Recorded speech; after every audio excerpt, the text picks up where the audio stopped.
Is that motivating to you when that stuff comes out and they talk about you in that regards? I don't blame them. When you play like poo, you should get talked about like that. And so, I need to play better. So if I'm not giving them a reason to talk good, then I'm giving them a reason to talk bad. So that's all on me. I need to play better. Is that Monday Night Football's Louis Riddick, looking dapper as always. Louis, good to see you. Merry Christmas Eve. I will get to you in just a moment, sir. Max, I'm starting with you, though. This Pittsburgh team, started on that hot streak, right? Going undefeated. They've now lost 3 straight. Monday night, it was to the lowly Cincinnati Bengals. Ben couldn't throw anything downfield. Do you think he should be the one taking the blame for this 3-game losing streak? Yep. You could point to other factors, but if I had to start somewhere, I'd say Ben Roethlisberger. Before I get into Roethlisberger, let me say the schedule has really killed the Steelers.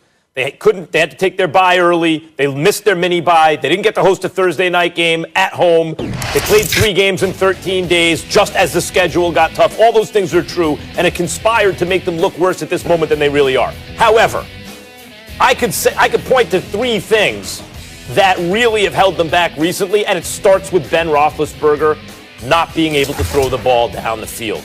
That's where it starts. They're not getting run blocking. That's true. But when your defense is playing up because they know there's no deep threat, that makes the defense against the run even better. It makes run blocking even harder. It makes it even harder for your running back.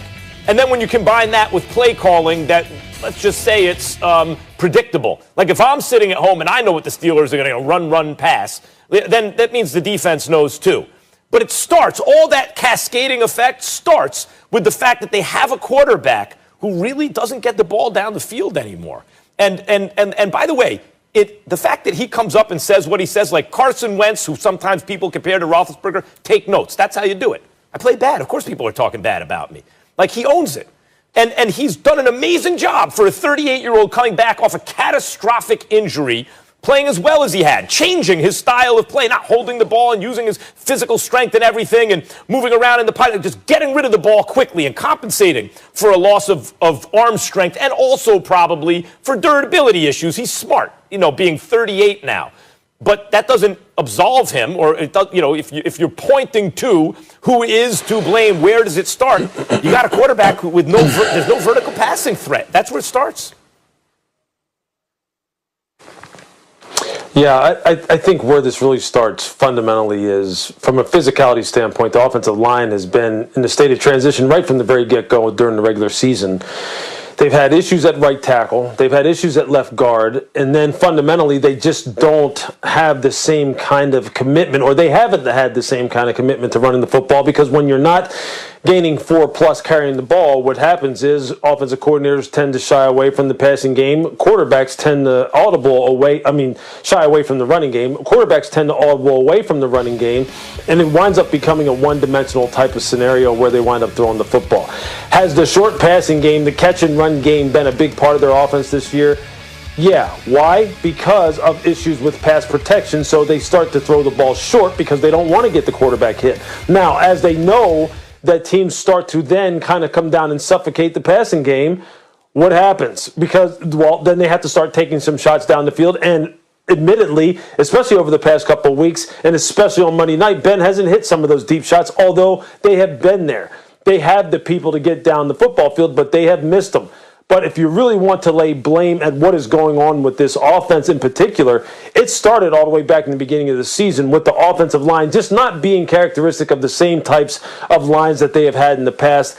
Lines that they had when I played against them all the way back in the early 90s, where they just came and punched you in the mouth right out of the gate and established the fact that they were a two-dimensional team. They don't have a play-action passing game right now because the running game has suffered. Now, did they try to get back to that a little bit against Cincinnati? Yeah, Benny Snell ran the ball pretty well. They committed themselves to it even when they weren't averaging 4+ running the football. They still committed themselves to it, and you saw it kind of started getting the offense in a little bit of a rhythm. They started going a little bit more tempo. It started taking some of the pressure off of Ben, but it's still not where it needs to be. And the last thing I'm going to say is this. Even during that 3-game losing streak, how many times do you see wide receivers dropping footballs? Their margin for error is like this. offensively overall. It's like that when the wide receivers are dropping the football. Ben needs to do his part, but this really starts up front like it always does for most football. Well, like it does usually for most football teams. And I don't know if they're going to get that corrected. I don't think they're going to get that corrected. So what this means for Pittsburgh is this. If they have any chance of going ahead and winning the division still, and then winning more than one playoff game, Ben has to be darn near perfect. The receivers cannot drop footballs. Otherwise, there's just too much pressure on the rest of the football team, and they may be a one-and-done type of scenario. Well, Deontay's got to hold on to the football, right? And Tomlin, what was it? They even mentioned it on the broadcast a couple of weeks ago. You know, Tomlin's the type of, if you can't catch the football, I'll just get someone who can catch the football. That's legit, Lewis. What I'm curious about what you're saying is, you said, look, they have guys who can get down the field. Are you saying that because the offensive line is not giving Roethlisberger enough time, that compounds the situation because he's going to take a hit because there's no time for guys to get open down the field, and therefore they're going to the short passing game? Well, what I'm saying is, in order to push the ball down the field, you have to hold the ball longer. The longer you hold the football when your offensive line is compromised, as you saw against the Bengals, the more your quarterback's going to get hit. Do you really want Ben getting hit that much, is what I'm saying. So you say, look, what's the happy medium here?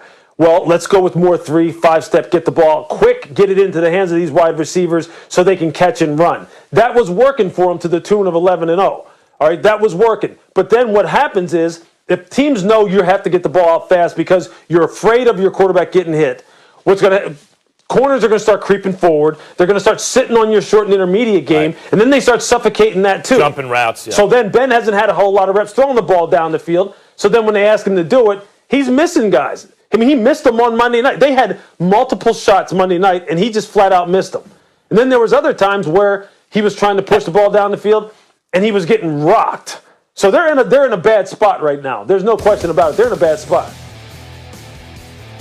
But that's why I'm asking, Lewis, because to me it looks like he's not really able to get it down the field and put it where he wants to put it with zip as he once did. And as a result of that, I think that's really what I think about Chip Kelly's offense from years ago, right? Like lots of short passes to simulate a run game, but then shots down the field. Once you take away the shots down the field, if you're not getting run blocking, if you're especially right tackle, you think, okay, that's going to affect the run game. If you're not getting run blocking and the defense is already creeping up, then you're not going to have any run game at all, and now you're also not going to have a short passing game. That's why I'm starting with Roethlisberger.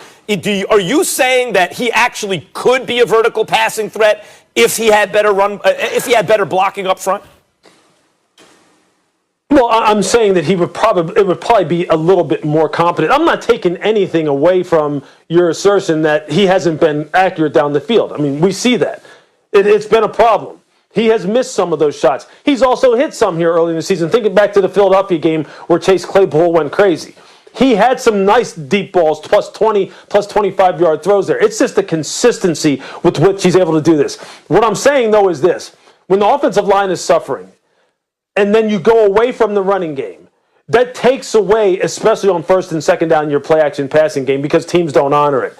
If they just will commit to running the football, even when they're not getting 4+ on it, what will happen is defensive players will naturally become conditioned to say, okay, well, at least they're trying to run it, so I'm going to have to honor it a little bit more. And that will help out the throwing windows for Ben in that plus 15, plus 20-yard area in the middle of the field to push the ball down the field a little bit more. Without the running game, the deep passing game is going to really suffer. Defensive linemen are going to tee off. There's no play-action passing game. And you know what? His arm strength is just not what it used to be, so it's just going to look even worse. So what I'm saying is, if you have no threat of the running game at all, you're really going to be in trouble, and that's where it looks like they're heading right now, unless they change around their MO. Now, how much is so? I would rank the problems. It starts with Roethlisberger. He can't get the ball down the field anymore. It looks like to me. It then goes to the offensive line, primarily run blocking, right? Because then they also can't get a run game, and that exacerbates everything. And then I go, maybe even before the offensive line, Lewis, I go to play calling. What do you think about the offensive coordinator, what's his name, Randy Fichtner in Pittsburgh, who used to be Yeah. He used to be. He used to be Roethlisberger's quarterback coach not all that long ago before he got the job. But I'm sitting at home thinking if I'm sitting on my couch going, this offense is predictable. I imagine that defensive coordinators feel the same way. What are your thoughts? Yeah, I would still rank it like this. I would rank it as offensive line deficiency because they just are. And then I would go play calling / quarterback play in that order. Because if you don't commit to running the football and you don't help your quarterback out in that way, and then you're just putting it all on him when you know that he is somewhat deficient throwing the ball down the field, then you're giving him no shot. So I would really go in that order. And that's not to take any of the blame away from Ben, because he's admitted himself, I haven't been good enough. But look, when you're an aging quarterback like this, you need the help of a fundamental running game, which is spurred by offensive line capturing the line of scrimmage. And they just don't have the consistency with that. So I think it trickles downhill that way. Offensive line, play calling, then on to Ben. And don't forget, up until last week, the receivers were really letting him down in some big spots. And to Deontay Johnson's credit, he caught everything in sight on Monday night. So maybe they've gotten that part of it figured out. But a lot of their issues right now are so fundamental in nature, you can't fix them right now. You can only fix them with better players in the offseason. That's what scares me overall for this football team offensively is I think what you see is what you get, and that could lead to them being a one-and-done scenario when the playoff time rolls around. So are you saying, so that sounds to me like you're saying they're not going to win the division because they got the Browns on a week 17. And the Browns are surging. You think they beat little brother, or you think they're going to lose the division on the last game of the season?